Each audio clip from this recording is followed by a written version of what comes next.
Hi guys, I'm Jim and this is Jim's Fix-It Shop. And today we're going to get back on this snapper and start tearing the rear case apart. I think where we left off, we took off the tires and hubs and checked the bushings to see if they had any slop in them.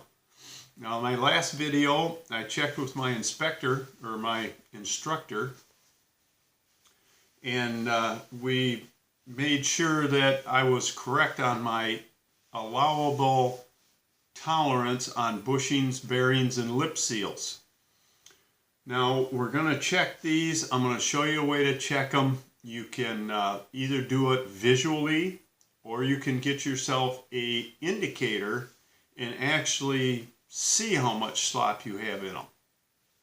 Now as far as the slop in a bushing or a bearing, whether it be ball bearings or roller bearings, that is more for industry in a machine or a high-speed spindle. In a lawnmower, your axle's turning about, 10 RPMs. The slop in there is not going to be as critical as it is in a machine that the spindle is turning 8,000 RPMs and you're trying to hold a half a thousandths tolerance on a ground finish. So if your bushings have 5,000-6,000 slop in them, that's not the end of the world. They could run another 10 years. The issue with that is once the bushings get worn and you keep running it, it can do damage to your axle. So if you go another 5, 7, 10 years, when you do replace the bushings, chances are you're going to have to replace the axle also, which is both axles you can buy as a kit is probably another $100, I think, if you buy them both at the same time. So it's not the end of the world. Don't worry about, oh my gosh, I got to tear this thing down and fix it. You don't have to.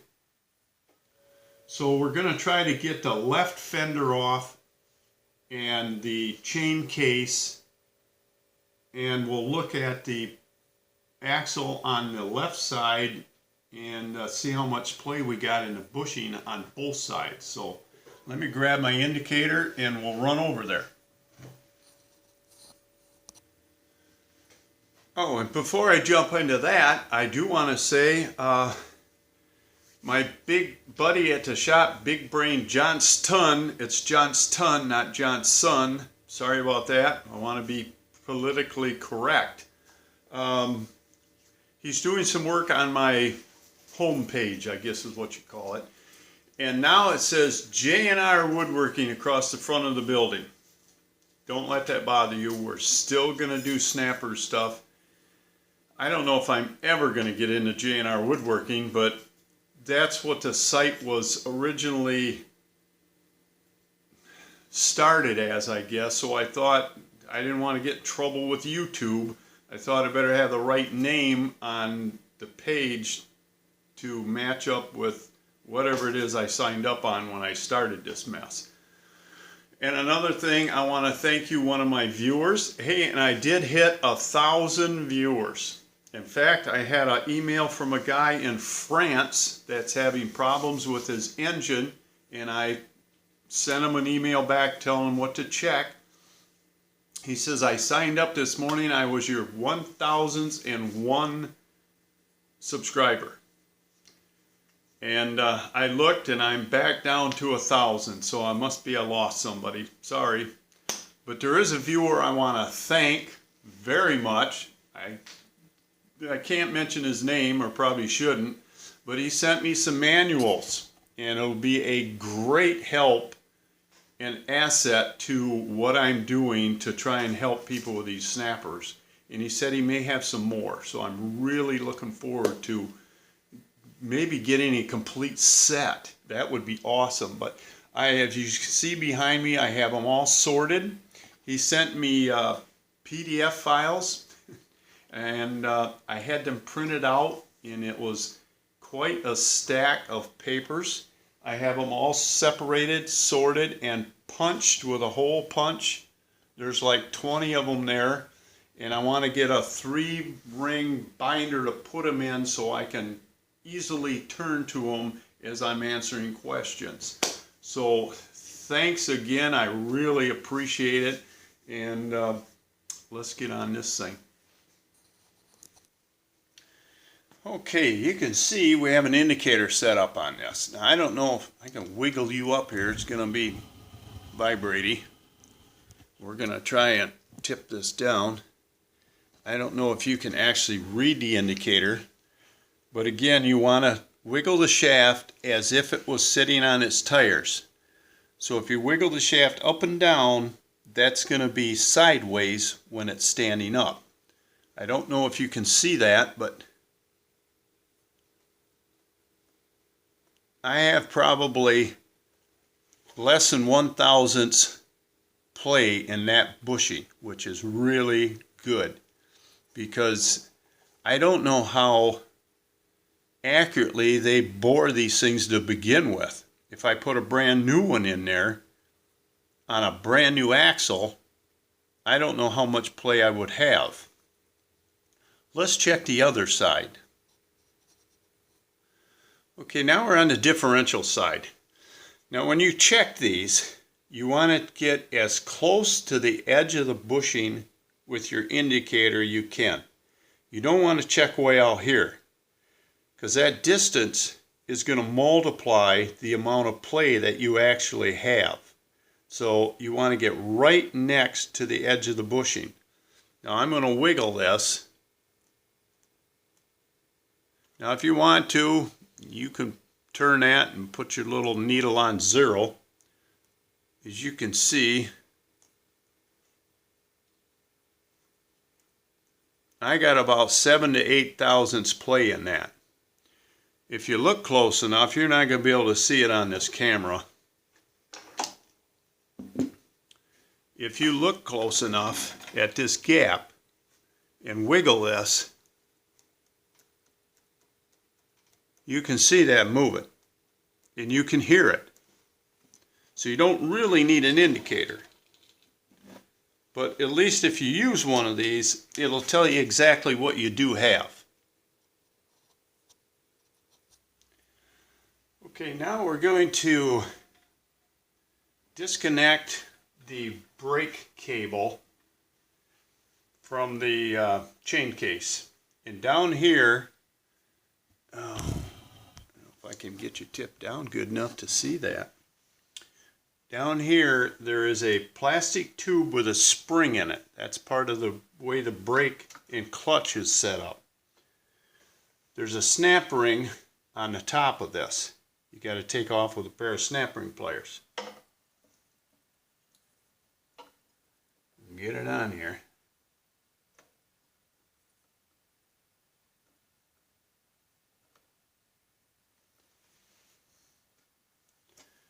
And it's a stiff one.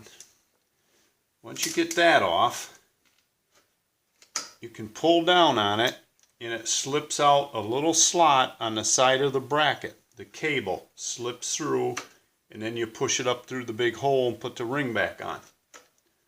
The top part is the same way. Now if you're taking this apart, take the bottom nut off.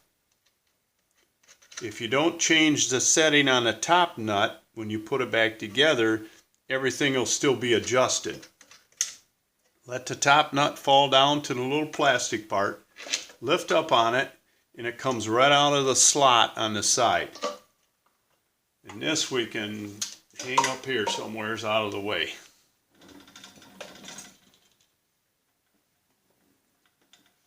Now we're going to take these bolts out of the side, pull this cover off, and I'll be right back. Okay, I got most all the bolts out. There's a nut here on the spreader bar that goes across to the other side. You got to take this nut off. There's a nut and a bolt here, and then there's 4 more bolts that have to come out. And this plate is where your mower deck hangs from. Maybe I better tip you up a little bit. This plate here is where the mower deck hangs off of. That has to come off. Now a speed wrench or an impact would work pretty good on this.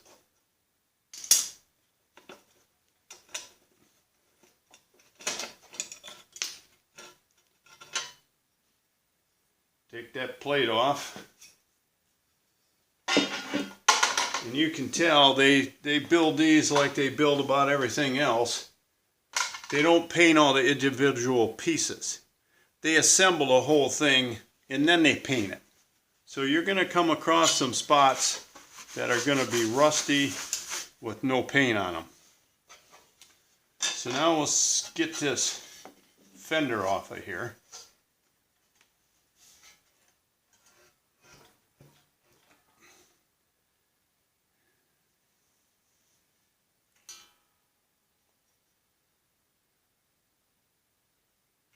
Yeah, the inside of that bushing looks really, really nice. We're going to put this up on the bench.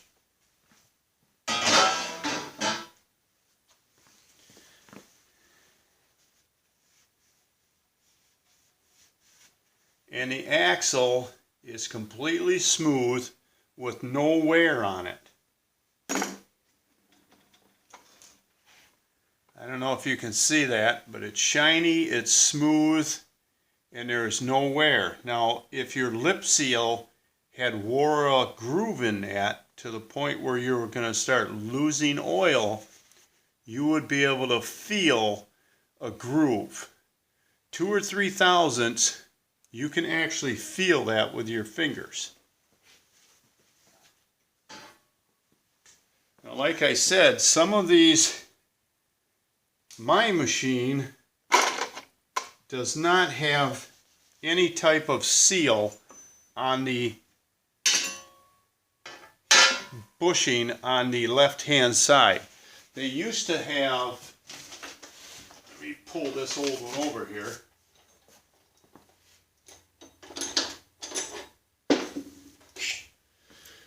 They used to have just this little plastic cup that went over, and it fit on the outside of the bushing, and it supposedly was supposed to keep the dirt out. Well, they discontinued these. So if you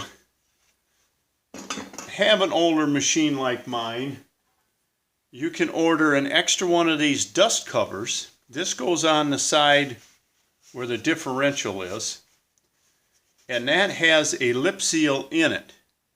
But you'll have to order a smaller one to fit the 1/2 inch axle from Applied Industrial. I've mentioned that in other videos. When I get to putting this back together, I'll tell you where you can get them at and give you the numbers. But this one, they got a little smarter. If you look at this, the outside or the inside of this bushing, I don't know if I can get this in focus, they machined a groove in there and they actually pressed in a lip seal. So this machine is totally protected on both sides, so you don't have anything to worry about on getting dirt in there to destroy that bushing.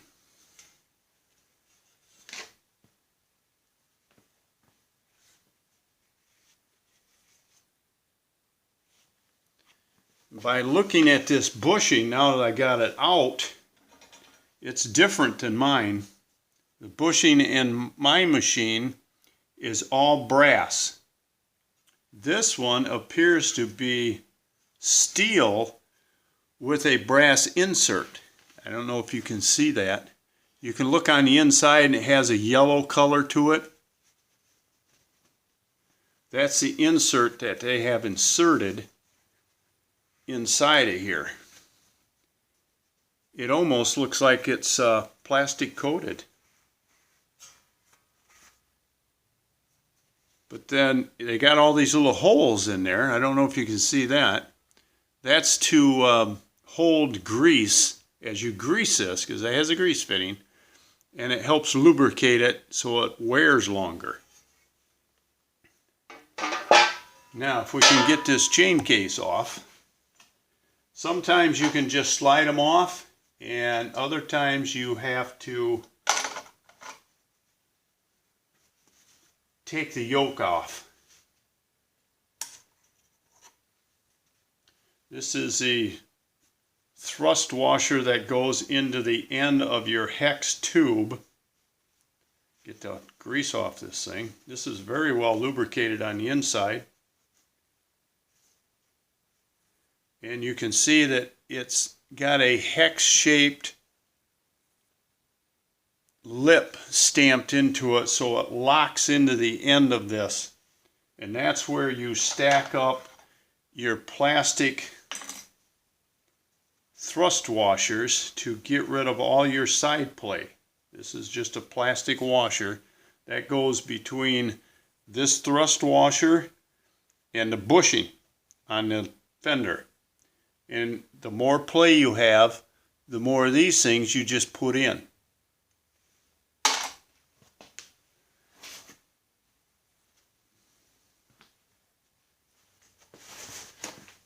Alright, now we're going to take the boot the rest of the way off. I can get my screwdriver here. Now these are nice, flexible rubber boots. Some of them you buy as a replacement. They're plastic and they're not nearly as nice as these are. So if you have them, be careful with them. You don't want to hurt them in any way. Now this is very well lubricated. I'll have to say this thing must have shifted awfully nice for him. I'm going to wipe some of that old stuff off. I have to try and figure out how old this is. And then when we open up the differential and chain case, we can see what the double-aught lube looks like as far as its age.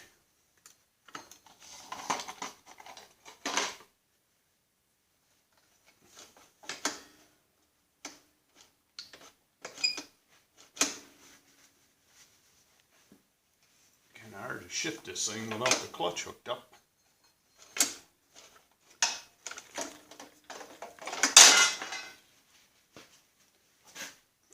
Get the boot off the other side.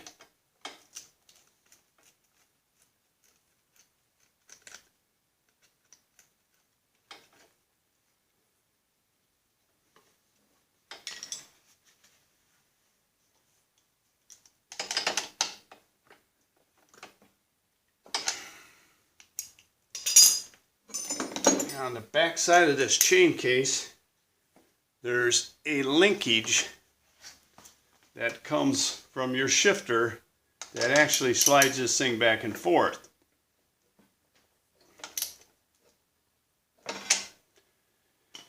We have to break that nut loose. I think I need another wrench. Okay, I had to go get a 7/16 wrench. It goes on the back side of where this nut is on that shifting linkage. Then you can get that nut off.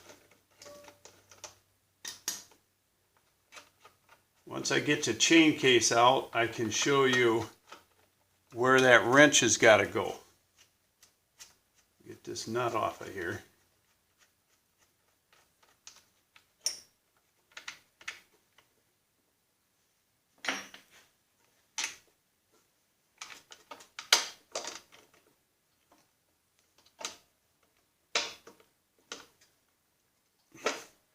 It's going to be stubborn coming out. I can see that.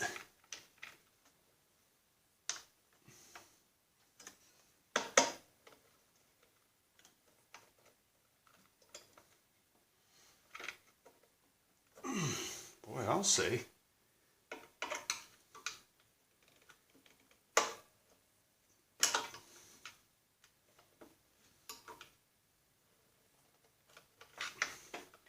There. Now we can pull that out of the way. Now, I don't know if this style will come off without taking the yoke loose or not. Some of them will, some won't. And this one don't look like it's gonna. So we're gonna have to unhook this spring. Now, I've had some viewers call me or email me and tell me I couldn't change the spring setting on my yoke on I think it was a 2013 machine, because he said there's no holes there to move it to.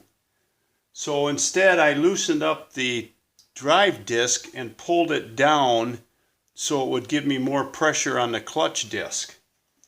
Well, you really have to be careful doing that, because you don't have a lot of clearance right here between the chain case and the bottom of the drive disc. You don't want them two to hit.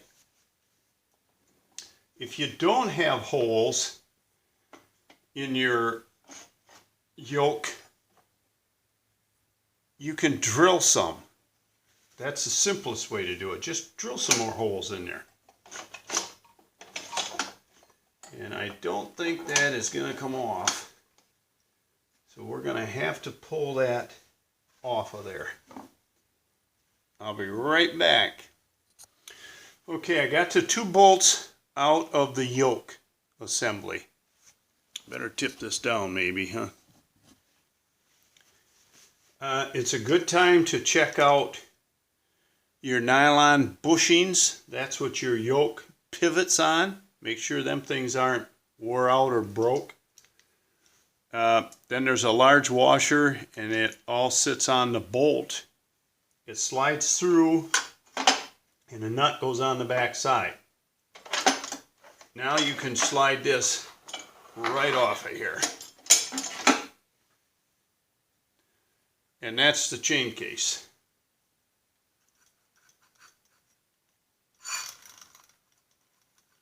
Which sounds very nice. He wants me to take this apart and check it out and make sure that everything is okay on it.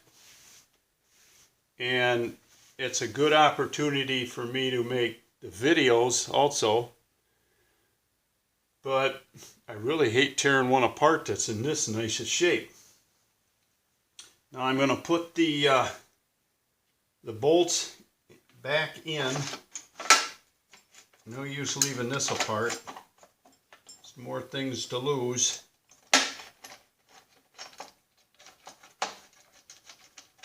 The bolt, the washer, and the bushing on the other side, and the nut.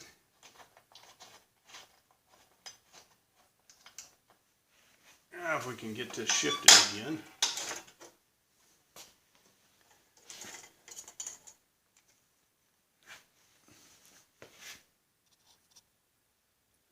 I want to try to be correct with the part names on this thing, because we have a lot of critics out here.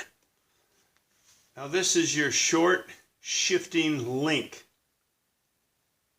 I don't know if you can see too much of it. It's like a bolt that's mounted in a short hunk of steel. There's one on each end, and it pivots, and it allows this thing to shift. Now on the back side, I can't get you close enough to really see it, I don't think. On the back side of this, it looks like a regular bolt. So you need that 7/16 wrench to go on here to hold this. Otherwise this whole thing just spins while you're trying to unscrew this nut, because it acts like a universal joint. So you get that wrench on the back side, then you can break this nut loose that I'm putting back on. That bolts to the side of the chain case. So trying to keep these short, that's how you get the chain case off. if you need to replace your yoke, which this one has very little wear in it. It has a couple of bumps over here where it looks like it was probably in fourth and third a lot. But that's not bad enough to even worry about at this point. Now, I have been told that when you replace your yoke, you should always replace, I can get this up here, you should always change this roller that's on the bottom of the chain case.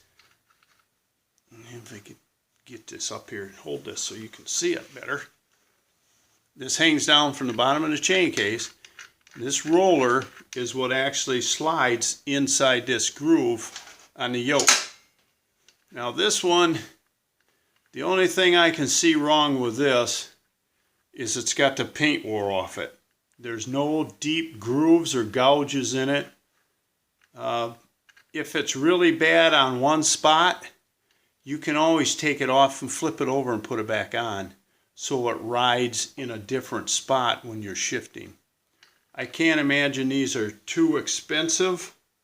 Well, let me look. I got my book open. According to my book from Parts Tree, that roller is $1.70.